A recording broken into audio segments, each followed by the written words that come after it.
आज Doubtnut app download करें। Doubtnut पर अपने सभी गणित, रसायन विज्ञान, भौतिक विज्ञान और जीव विज्ञान के डाउट्स का करो सफाया। बस प्रश्न की फोटो खींचो, एक ही प्रश्न को क्रॉप करो और तुरंत वीडियो सोल्यूशन पाओ। अभी डाउनलोड करें। देखिए क्वेश्चन हमारे पास है कि व्याख्या हमें करनी है कि ऐसा क्यों होता है। पहला दिया हुआ है कि भिन्न भिन्न तापों T1 तथा T2 के दो पिंडों को यदि ऊष्मीय संपर्क में हम रख दें तो ये आवश्यक नहीं होता है कि उनका अंतिम ताप T1 धन T2 बटे 2 हो, मतलब उन दोनों के तापमानों का औसत हो, ये अंतिम ताप आवश्यक नहीं होता है। ठीक है, तो ये जो दिया हुआ है इसके लिए हम ले लेते हैं पहला ए है ना हमारे पास, तो इसके लिए हम ले लेते हैं, मान लीजिए एक पिंड है। ठीक है, इस पिंड के लिए उसका प्रारंभिक तापमान T1, उसके लिए विशिष्ट ऊष्माधारिता अगर हमने यहाँ पर C1 से प्रस्तुत कर दिया है और उसके द्रव्यमान को हमने M1 से प्रस्तुत कर दिया है। ठीक है, दूसरा पिंड भी हमने ले लिया। दूसरे पिंड के लिए तापमान T2, उसके विशिष्ट ऊष्माधारिता का मान C2 और द्रव्यमान का मान M2 हमने ले लिया। ऊष्माधारिता भी हमने यहाँ पर ली है। अब ये जरूरी नहीं कि दोनों की ऊष्मा, तो हम इसे सीधे लिखेंगे C1 बराबर C2, यहाँ पर नहीं संभव है। इसके अलावा दोनों के द्रव्यमान M1 तथा M2 के द्रव्यमान यहाँ पर बराबर हो, वो भी संभव नहीं है।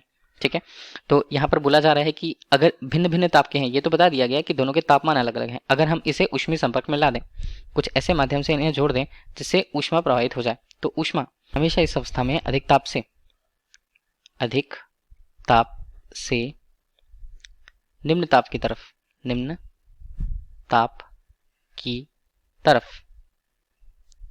जाएगी। ठीक है, ऊष्मा का प्रवाह उच्च ताप से निम्न ताप की तरफ ही होगा हमेशा।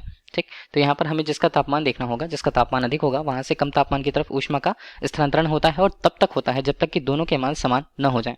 इसे हम तापीय साम्यावस्था कहते हैं, तापीय साम्यावस्था।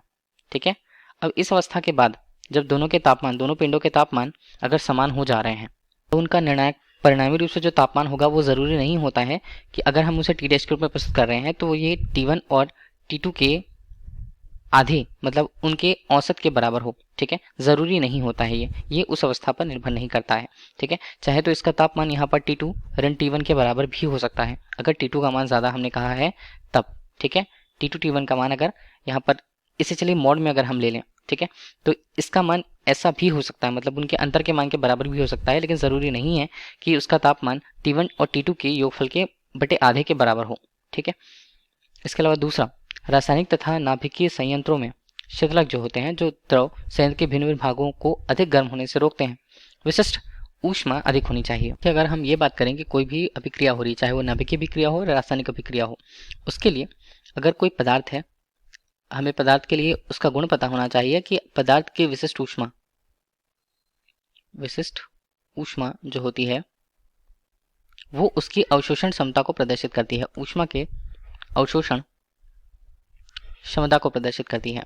ठीक है, इसका मतलब ये होता है कि पदार्थ की अगर विशिष्ट ऊष्मा का मान ज्यादा है तो उसकी अवशोषण क्षमता भी ज्यादा है। इस तरह से अगर पदार्थ की विशिष्ट ऊष्मा कम होती है तो अवशोषण क्षमता का मान भी कम होता है। ठीक, तो दूसरे स्टेटमेंट के हिसाब से देखें तो एक द्रव हम लेते हैं जो कि शीतलक का कार्य करता है। शीतलक का कार्य ये होता है कि मशीनों को या अलग अलग भागों को गर्म होने से रोकता है। ये क्या करेगा, ये सबसे पहले ऊष्मा को ग्रहण कर लेगा, फिर ये दूसरी स्थान पर प्रवाहित होगा, ऐसे स्थान पर प्रवाहित होगा जहां पर तापमान ठंडा हो। ठीक है, तो इस तरह से गर्म स्थान से या गर्म वस्तु से जो ऊष्मा होती है वो ठंडे वस्तु की तरफ जाती है। तो इस तरह हम कह सकते हैं कि शीतलक के लिए जो उसकी विशिष्ट ऊष्मा है वो अधिक होनी चाहिए, अधिक ऊष्मा का अवशोषण करे, और उसकी अवशोषण क्षमता जितनी ज्यादा रहेगी उतना अवशोषण करेगा, और उसे ही वो उत्सर्जित। कार को चलाते चलाते उसके टायरों में वायु दाब बढ़ जाता है।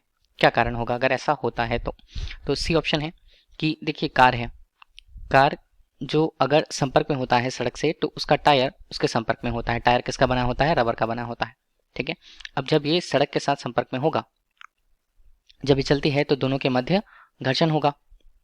ठीक है, घर्षण का मान जितना ज्यादा रहेगा और घर्षण के रूप में ही जो ऊर्जा होती है वो ऊष्मी ऊर्जा के रूप में परिवर्तित हो जाती है। ऊष्मी ऊर्जा ये घर्षण का ही जो कारण है। अब ऊष्मी ऊर्जा के कारण रबर जो है, रबर के अंदर का हिस्सा, रबर के अंदर क्या भरी होती है, रबर के अंदर तो वायु भरी होती है। अब अगर यहाँ पर घर्षण बल जो है या घर्षण का प्रभाव जो है वो ऊष्मी ऊर्जा को उत्पन्न कर देता है या ऊष्मी ऊर्जा में रूपांतरित कर देता है, तो अंदर के वायु को ऊष्मा प्राप्त होती है और वो गर्म हो जाती है।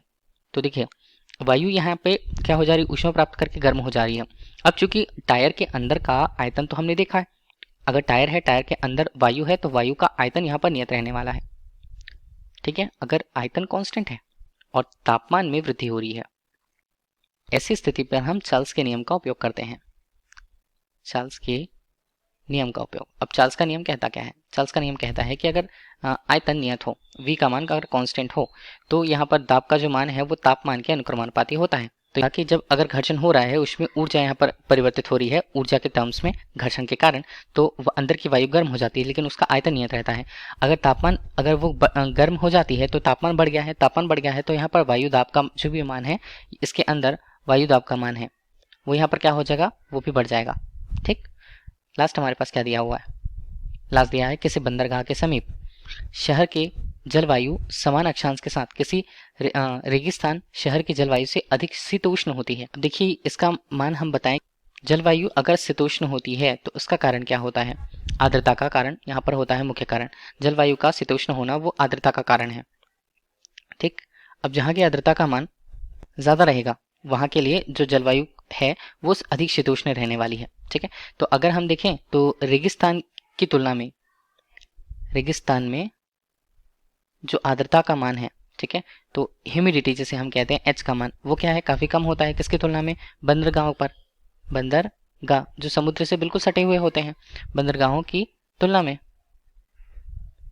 ठीक, तो बंदरगाहों के लिए जो आर्द्रता का मान होता है ज्यादा होता है, इसलिए बंदरगाह वाले स्थान जो होते हैं उनकी जो जलवायु होती है वो शीतोष्ण प्रकार की होती है।